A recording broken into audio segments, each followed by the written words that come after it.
नमस्कार छात्रों, कैसे हो? मैं डिम्पल सैनी आपके लिए लेकर आई हूँ फिर से संस्कृत की क्लास। लास्ट क्लास में हमने पढ़ा था वर्ण, ठीक है, वर्णमाला पढ़ी थी और जो कठिन संस्कृत थी उसको आसान बनाया था और हम आसान बनाने की यात्रा पर चल पड़े हैं, ठीक है। तो आज हम पढ़ेंगे उन्हीं वर्णों को किस मुख के जिस स्थान से बोला जाता है यानी कि उच्चारित किया जाता है वही उच्चारण स्थान, उनको क्या कहते हैं? उच्चारण स्थान। यानी कि जिन वर्णों को हमने पढ़ा था, वर्णमाला पढ़ी थी, वर्णमाला के भेद पढ़े थे हमने, उपभेद पढ़े थे, कौन कौन से वर्ण होते हैं, स्वर कौन से है, व्यंजन कौन से है, अंतस्थ कौन से है, व्यंजन में स्पर्श कौन से है, ऊष्मीय कौन से है। तो इन वर्णों को जब हमने पढ़ा था तो यही जाना था कि वर्णमाला में ये सारे वर्ण होते हैं, ठीक है। लेकिन अब हम ये आज हमारी जो क्लास है उसमें आज हम अध्ययन करेंगे कि जो वर्ण थे वो कहाँ से उच्चारित किए जाते हैं, मुख के कौन कौन से भाग से उनको उच्चारित होते हैं। तो यही आज हमारी क्लास है और यही आज हम पढ़ेंगे, ठीक है। तो हमारा टॉपिक है उच्चारण स्थान। क्या है उच्चारण स्थान? उच्चारण स्थान क्या होते हैं कि मुख के जिस भाग से वर्ण का या शब्द का उच्चारण होता है, बोले जाते हैं, आवाज निकलती है, वे कहलाते हैं उच्चारण स्थान, ठीक है। अब कौन कौन से स्थान होते हैं? देखिए, हमारे मुख में कई, जैसे कंठ होता है, जीभ होती है हमारी, दांत होते हैं हमारे, होठ होते हैं हमारे, ऊपर का जो हमारे जबड़े के ऊपर का भाग जो होता है उसे तालव्य बोलते हैं, तालु भी बोलते हैं, ठीक है। इस तरह से कई हमारे मुख के पार्ट होते हैं, उन पार्ट से, उन निश्चित भागों से कुछ निश्चित वर्ण उच्चारित किए जाते हैं। सभी वर्ण एक ही भाग से नहीं होते, ठीक है, और एक ही भाग से अलग अलग वर्ण उच्चारित नहीं किए जा सकते, ठीक है। कुछ निश्चित वर्ण होते हैं जो निश्चित भाग से उच्चारित किए जाते हैं। यही आज हमारा टॉपिक है और यही आज हम पढ़ेंगे। चलते हैं आगे हम हमारी यात्रा पर। उच्चारण स्थान क्या है? उच्चारण स्थान वर्णोच्चारण स्थानानि, कि वर्णों के उच्चारण से जो स्थान है, वर्णों के उच्चारण के जो स्थान है उनका आज हम अध्ययन करेंगे। तो किसे कहते हैं ये? मुख के जिस निश्चित स्थान से, मुख के जिस निश्चित स्थान, मान लीजिए होठ है तो केवल होठ उच्चारण स्थान है हमारे, ओष्ठ बोलते हैं जिन्हें। मान लीजिए हमारी जीभ है, मान लीजिए हमारा तालव्य है, मान लीजिए दांत है तो दांत निश्चित है, होठ है तो होठ निश्चित है, ठीक है, और जीभ है तो जीभ निश्चित है। तो इसी निश्चित स्थान से वर्णों या अक्षरों का उच्चारण किया जाता है, वर्णों या अक्षरों का उच्चारण किया जाता है, वे स्थान उच्चारण स्थान कहे जाते हैं। क्या कहलाते हैं? उच्चारण स्थान, ठीक है। जिस निश्चित स्थान से, मुख के जिस निश्चित स्थान से वर्णों या अक्षरों का उच्चारण किया जाता है, यानी कि बोले जाते हैं, हम जब बात करते हैं तो वे निकलते हैं, स्वतः ही निकलते हैं और उसी स्थान से निकलेंगे। जो वर्ण जिस स्थान से निकलना चाहिए उसी से निकलेगा, कहीं और से नहीं निकलेगा, मतलब किसी और दूसरे स्थान से नहीं निकलेगा, ठीक है। तो हम पढ़ते हैं अब मुख के प्रमुख स्थान कौन कौन से होते हैं। वह हम पढ़ते हैं कंठ। देखिए कंठ क्या होता है? हमारे गले का जो ये वाला पार्ट होता है इसे बोलते हैं हम कंठ, ठीक है। तालु क्या होता है? मैंने कहा तालव्य, जो हमारे जबड़े के ऊपर वाला जो भाग होता है उसे तालव्य कहते हैं, ठीक है। हमारे दो प्रकार के जबड़े होते हैं, ऊपर वाला और नीचे वाला। ऊपर वाले को हम तालव्य बोलते हैं। फिर है मूर्धा। देखिए मूर्धा कोई हमारे मुख का कोई पार्ट नहीं है, लेकिन मूर्धा इसीलिए है कि जब हमारी जीभ मुड़ती है, ठीक है, और फिर ऊपर से मुड़ने के बाद में जब वायु के वेग के साथ में, यानी कि आवाज़ के साथ में, ध्वनि के साथ में जब बाहर निकलती है, वो बाहर की तरफ धक्का मारती है, तो उसको, उस स्थान को जब वो स्थान बनाती है उसे मूर्धा कहा जाता है। फिर है ओष्ठ यानी होठ होते हैं, ठीक है। नासिका यानी हमारी नाक होती है। कुछ वर्ण ऐसे होते हैं जो हमारी नाक से भी उच्चारित किए जाते हैं।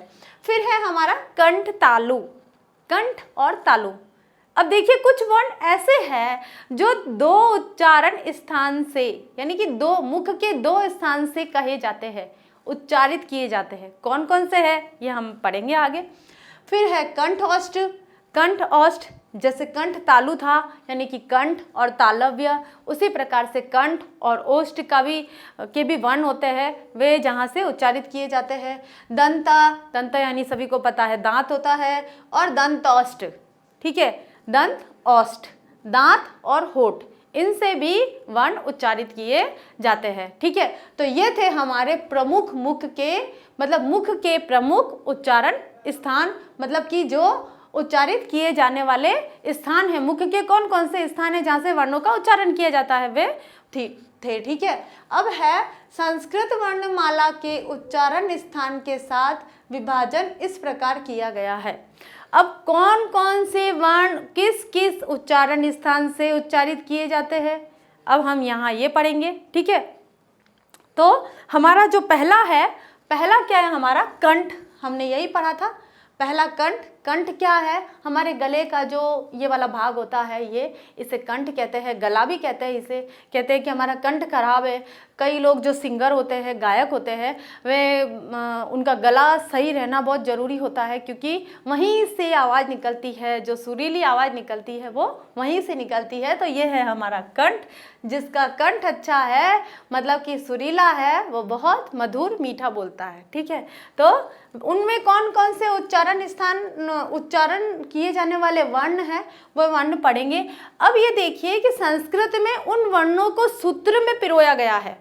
किस में पिरोया गया है, सूत्र में, मतलब कुछ सूत्र में बांधा गया है संस्कृत में, कि उन सूत्र के अनुसार उन वर्णों का निकालना है, हमें सूत्र याद रखना है और सूत्र से उन वर्णों का निष्कासन करना है, मतलब उन सूत्र से अलग करना है।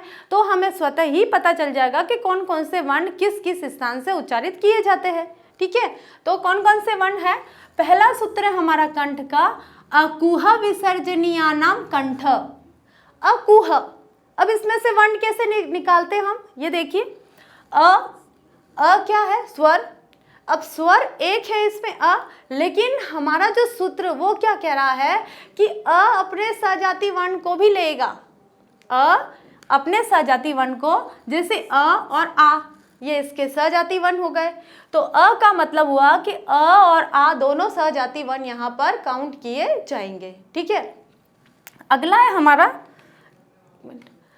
हमारा कु। अब देखिए बच्चों, मैंने जब लास्ट क्लास ली थी आपकी वर्णमाला की, तो उसमें स्पर्श व्यंजन थे। स्पर्श व्यंजन हमारे 25 थे और उन 25 स्पर्श व्यंजन को 5-5 वर्णों के समूह में बांटा गया था। ठीक है, क ख ग घ ङ, च छ ज झ न, ट ठ ड ढ न, त थ द ध न, प फ ब भ म, 5-5 वर्ण। ठीक है, अब इनको नाम दिया गया था वर्ग का, जैसे क ख ग घ न, यह आया क वर्ग, फिर च वर्ग, फिर ट वर्ग, फिर त वर्ग और फिर प वर्ग, 5 वर्ग थे। तो हम यहाँ पर क वर्ग यही लिखते हैं। अब इस क वर्ग को न लिखकर हम इस पूरे को संस्कृत में हम कु लिखते हैं। ठीक है, तो कु का मतलब क्या हुआ, क वर्ग, और क वर्ग का जो मतलब है, उसका जो अर्थ निकलता है, वे 5 वर्ण निकल कर आते हैं। कितने वर्ण निकल कर आते हैं, 5 वर्ण। कैसे, अ और आ तो हो गया, कु से क ख ग घ अंग आ गया यहाँ पर। अब आता है हमारा ह, अकुह हो गया, अ से आ निकल गया, कु से क ख ग घ अंग आ गया, और ह से हमारा आ गया ये ह।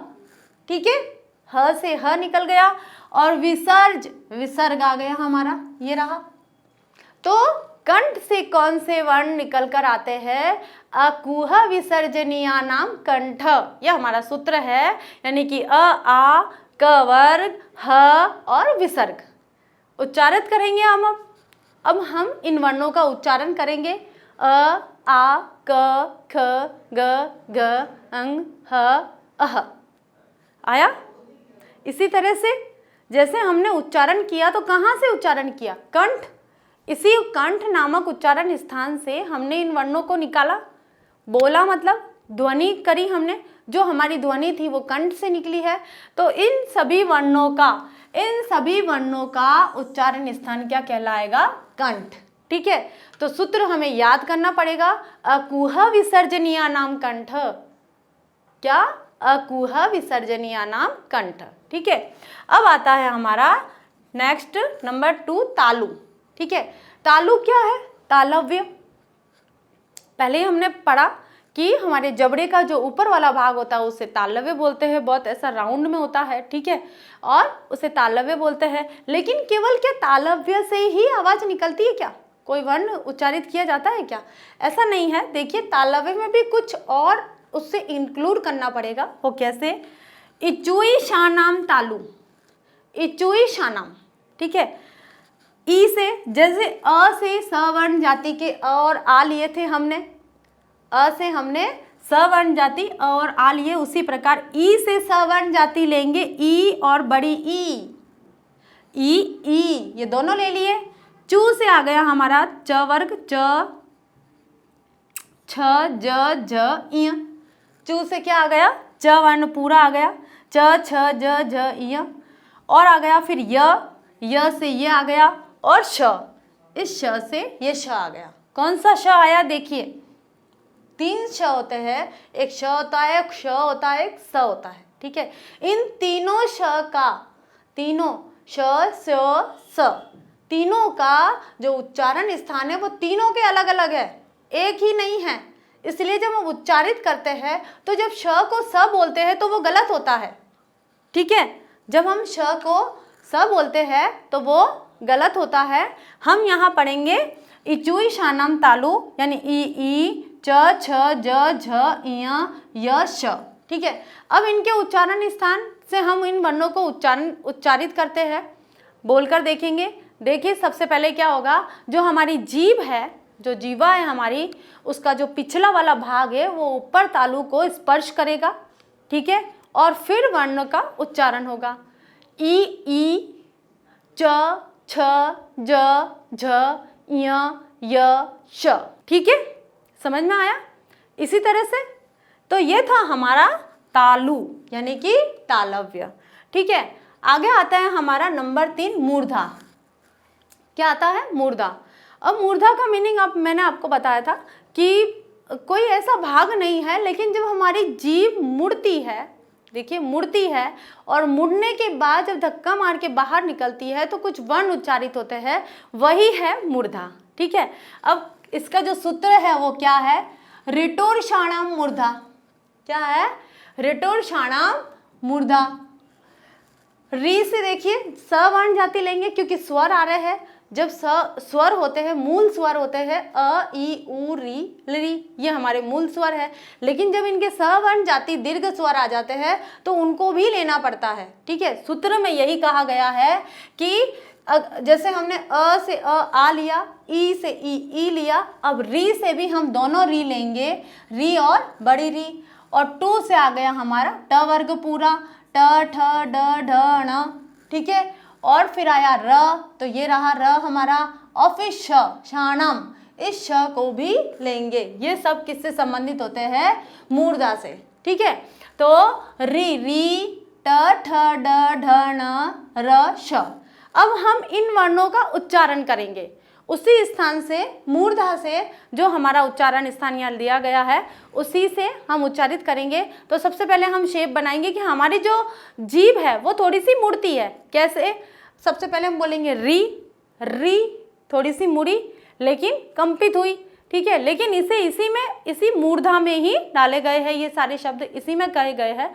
फिर हम कहते हैं ट वर्ग जैसे ही हम उच्चारित करेंगे, ट ठ ड ढ ण र और श, ठीक है।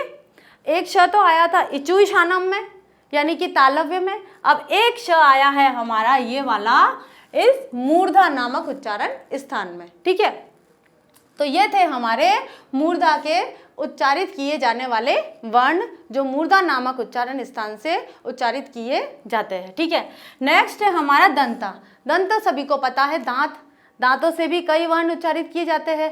अब देखिए जिनके दांत नहीं होते हैं वो ये जो उच्चारण स्थान वाले जो वर्ण है, उच्चारित किए जाने वाले वर्ण है, इन वर्णों को उच्चारित नहीं कर सकते हैं। तुतलाई हुई आवाज निकलेगी।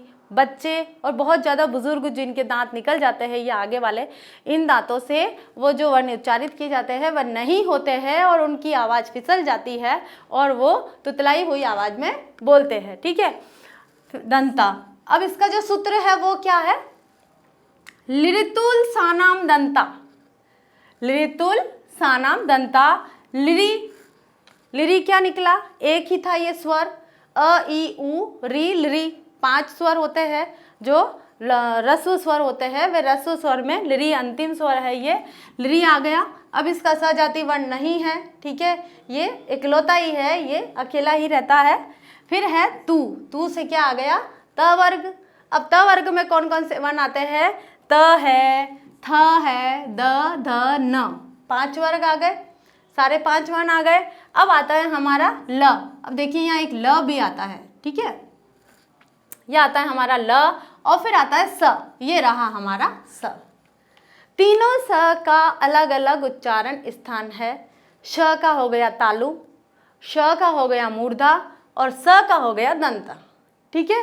हमें इन तीनों जो स एक जैसे लगते हैं, ठीक है, जो ऊष्मीय स्वर, ऊष्मीय व्यंजन कहलाते हैं, इन ऊष्मीय व्यंजन वर्णों का तीनों का अलग अलग उच्चारण स्थान होता है, एक नहीं होता है। इसलिए शुद्ध बोलने के लिए अलग अलग उच्चारण स्थान का उपयोग करना बहुत जरूरी होता है। तो ये हमारा लिरी और तू से त वर्ग पूरा आ गया, और ल से ये ल आ गया, और स से ये वाला स आ गया। लितुल सानम दंता कि जो लिरी त थ द ध न स और ल जो ये वर्ण हैं, ये सभी दंत से बोले जाते हैं। अब हम इनका उच्चारण करेंगे। लिरी, जो हमारी जीभ है वो दांतों से टच करिए, स्पर्श करिए, तो लिरी त थ द ध न ल स, सभी जितने भी वर्ण हमने बोले हैं, क्या वे नहीं किए हैं, स्पर्श किए हैं ना। तो जब हम उच्चारित करेंगे यानी कि बोलने की कोशिश करेंगे, तो हमारी जीभ का जो आगे वाला भाग है वो दांतों को स्पर्श करता है, इसलिए ये दंत इनका उच्चारण स्थान कहा जाएगा। नंबर 5 है हमारा ओष्ठ। ओष्ठ सभी को पता है, होठ, ठीक है, होठों से भी उच्चारित किए जाने वाले अक्षर होते हैं। अब इसका जो सूत्र है वह है उपपद्यमानीयानाम ओष्ठो। क्या है, उपपद्यमानीयानाम ओष्ठो, ठीक है। इस म में ओष्ठ ओ को जोड़ दिया है, इसलिए मानियानाम ओष्ठो, मो लिख गया है, ठीक है। अब आते हैं हम ऊ से। स जाति वर्ण ही निकालने हैं। ऊ से इसके दोनों रूप आ जाएंगे, ऊ ऊ, ठीक है। अब आता है प वर्ग पूरा। प वर्ग पूरा आएगा, प फ ब भ म। क्या है, ऊ ऊ ऊ ऊ में क्या हुआ, स्पर्श नहीं करे हमारे होठ, ठीक है, लेकिन होठों का जो शेप था, जो आकार था, वो चेंज हो गया, और चेंज होने के बाद जो कंठ से ध्वनि निकली है, तो वे ऊ ऊ को उच्चारित करते हैं, ठीक है, ऊ ऊ को बाहर निकालते हैं, ऊ ऊ। फिर होठ स्पर्श करते हैं, प फ ब भ म, स्पर्श किए, तो ये है हमारा उच्चारित किए जाने वाले वर्ण, और उनका स्थान है होठ, ठीक है। आगे चलते हैं हम। नासिका, सभी को पता है नासिका क्या होती है, नाक, ठीक है। नाक से भी कई बार कई वर्ण उच्चारित किए जाते हैं। देखिए मैंने आपको वर्ग पढ़ाए थे, ठीक है, वर्ग होते हैं हमारे 5, जैसे क वर्ग हुआ, ठीक है, च वर्ग हुआ, ट वर्ग हुआ, त वर्ग और प वर्ग, ठीक है। अब इन वर्णों में कितने कितने अक्षर होते हैं, वर्ण होते हैं 5-5, लेकिन जब इनका 5वां वर्ण होता है, ठीक है, यही होते हैं,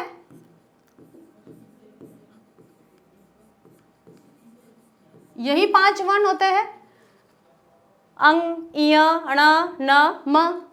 अब इन 5 वर्णों का जो उच्चारण स्थान है वो क्या होता है, हमारा नासिका।